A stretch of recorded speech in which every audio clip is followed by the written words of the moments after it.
वो मेरे पड़ोसी थे, अक्सर घर आते रहते थे। शरीर से काफ़ी भारी भरकम थे और खाने पीने के शौकीन। घर में घुसते ही कुछ खाने की फरमाइश ज़रूर करते। कुछ खाने को ना भी मिले तो चाय तो ज़रूर ही पीते। घर में खासकर वो मेरे बुआ से ज़रूर बात करते, क्योंकि मेरे फूफा जी गुजर चुके थे। बुआ अकेली थी, ऐसे में उन्हें मोरल सपोर्ट भी मिल जाता था। असल में उस शख्स की बातें इतनी अच्छी थी, बात करने का तरीका, कोई भी उस पर यकीन कर लेता था। इसी वजह से शायद बुआ को उनकी बातें अच्छी लगने लगी थी। पर उनकी यही हरकतें परिवार में बुआ को छोड़ दूसरे को पसंद नहीं आती थी। पर बुआ की वजह से कोई कुछ कह भी नहीं पाता था। बुआ के ससुराल वालों की तरफ से दूर के रिश्तेदार भी लगते थे, इसलिए भी शायद ऐसा होता। वो दिन मुझे अच्छे से याद है। बारिश हो रही थी, जोरदार झमाझम बारिश। देख, मम्मी ने स्कूल जाने से मना कर दिया। अब बचपन में स्कूल ना जाने के लिए मम्मी ही कह दे तो कौन खुश नहीं होगा। इसलिए मैं भी खुश हो गई। साथ साथ मेरे भाई भी बारिश में स्कूल नहीं गए। वैसे मेरा एक छोटा भाई भी था जो हमेशा मुझसे बड़ा बनने की कोशिश में लगा रहता, और दूसरा बड़ा भाई भी था। खैर, हमने बारिश के मौसम का लुत्फ़ उठाया और रूम में टेंट बनाकर खूब खेला। खेलते खेलते मैं सो गई और जब उठी तो दोपहर के 3 बज रहे थे। बारिश तब तक रुक चुकी थी। मौका मिलते ही भाई भी घर से बाहर घूमने निकल गया। मम्मी सो चुकी थी। मौका देख मैं भी घर से बाहर निकल गई। मुझे लगा मेरा भाई और बाकी पड़ोसी के बच्चे बाहर खेल रहे होंगे, लेकिन जब बाहर गई तो वहाँ कोई नहीं था। मैंने वो सारी जगह छान मारी जहाँ वो हो सकते थे, पर मेरे हाथ कुछ नहीं लगा। मैं उनका इंतज़ार करने लगी। बहुत देर तक कोई नहीं दिखा। बगल में एक बांस की कचरी पड़ी थी। मैंने उसे उठाया और गीली मिट्टी में कुछ ड्राइंग बनाने लगी। तभी पीछे से अचानक भारी आवाज़ आई। मैंने पलट के देखा तो वही अंकल थे, वही जो बुआ से अक्सर बातें करने आते थे। मैंने कहा, जी अंकल। उन्होंने पूछा, अरे तुम्हारी फौज कहाँ है, आज अकेली खेल रही हो? मैंने कहा, पता नहीं, बाकी लोग कहाँ चले गए। क्या आपने देखा वो कहाँ खेल रहे हैं? कहीं आपके घर की तरफ वाले मैदान में तो नहीं खेल रहे हैं? लेकिन वहाँ तो मम्मी ने जाने से मना किया है। उन्होंने मेरी बातों का जवाब दिया, नहीं, वो वहाँ नहीं है, पर मैं जानता हूँ वो कहाँ खेल रहे हैं। मैंने कहा, सच में आप जानते हैं वो कहाँ है? उस अंकल ने अपनी गर्दन हिलाई और कहा, चलो मैं ले चलता हूँ। पर मैंने मना कर दिया। मेरे घर के बगल में एक दुकान थी। वो अंकल वहीं जाकर बैठ गए। दुकान वालों से कुछ बात करने लगे। थोड़ी देर बाद उन्होंने मुझे फिर आवाज़ लगाई। मैं उनके पास गई। उन्होंने मुझे अपनी गोद में बिठाया और फिर कुछ कुछ बातें करने लगे। दुकानदार से धीरे धीरे उन्होंने अपना हाथ मेरे फ्रॉक के ऊपर फेरना शुरू किया। वह मुझे नीचे छूने लगे। मुझे अजीब लगा, कुछ गंदा भी महसूस होने लगा। मैंने थोड़ा तेज़ी से पैर हिलाया, फिर वे संभल गए।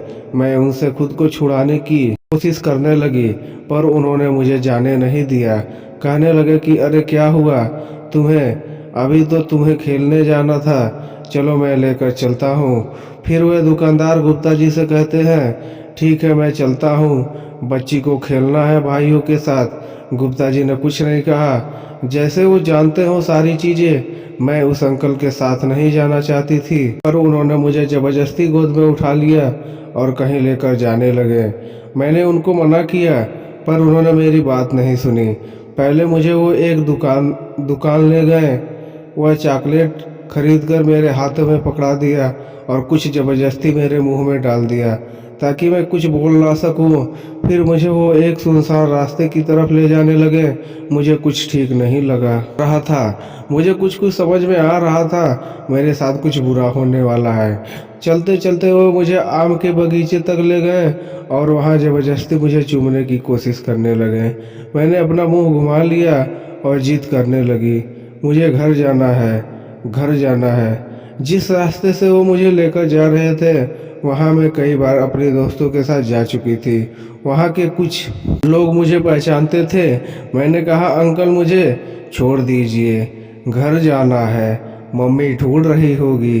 वो मुझे और अंदर की तरफ लेकर जाने लगा, मानो जैसे उस दिन उसने तय किया था कि वो अपनी गंदी मंशा को पूरी करके रहेगा। उस उम्र में मुझे नहीं पता था कि हवस क्या चीज़ होती है, लेकिन उसकी आंखों को देखकर समझ गई थी कि ऐसा हरकत करने वाले की नज़रें कैसी होती है।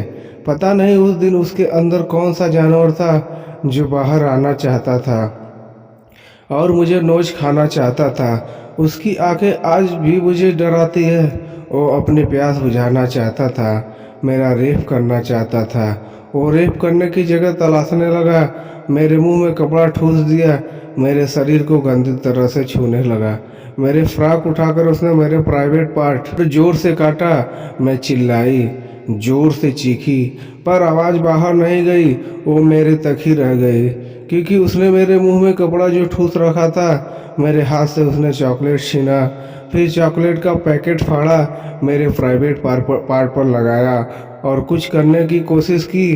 तब तक कोई बागीचे की तरफ से उसे आता हुआ दिखा। उसने मुझे छोड़ दिया, मेरे मुंह से कपड़ा भी निकाल दिया और मेरे आंसू पोंछ दिए। मुझे गोद में उठाया और आगे ले जाकर छोड़ दिया।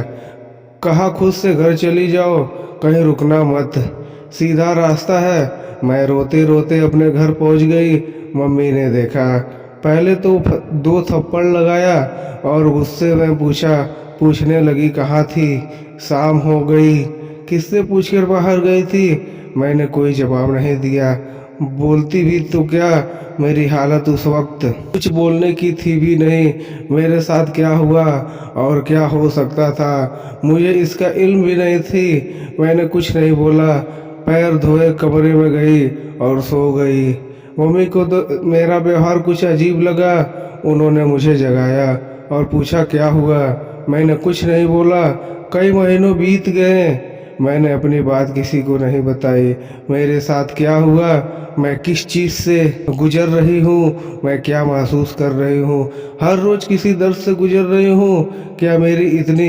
क्या मेरी उम्र इतनी थी कि मैं दर्द को छुपा पाती। सिर्फ 8 साल की थी, सिर्फ 8 साल की। क्या सच में बता पाना इतना मुश्किल होता है। बचपन में ही मैंने कैसे ये तय कर लिया कि मेरे साथ जो हुआ उसमें मेरी गलती थी। मेरे साथ बिल्कुल ठीक हुआ। और तो और मैं एक गंदी लड़की हूँ। ये गंदी लड़की क्या क्या होती है, ये सब मेरे दिमाग में आया कहाँ से। मैं 14 साल से इस हादसे को अपने अंदर क्यों दबाई हूँ। मैंने कभी किसी को बताया क्यों नहीं, या शायद मैं बताया पर किसी ने समझा नहीं। मैं ये दावे के साथ कह सकती हूँ कि मुझ जैसी ऐसी 1000 लड़कियाँ हैं जो खुद को अपने साथ हुई प्रताड़ना का शिकार मानती है। उस बात को 14 साल बीत चुके हैं, पर खुद को कैसे समझाऊं, जो हुआ उसे भूल जाऊं। क्या भूलने से सब ठीक हो जाएगा।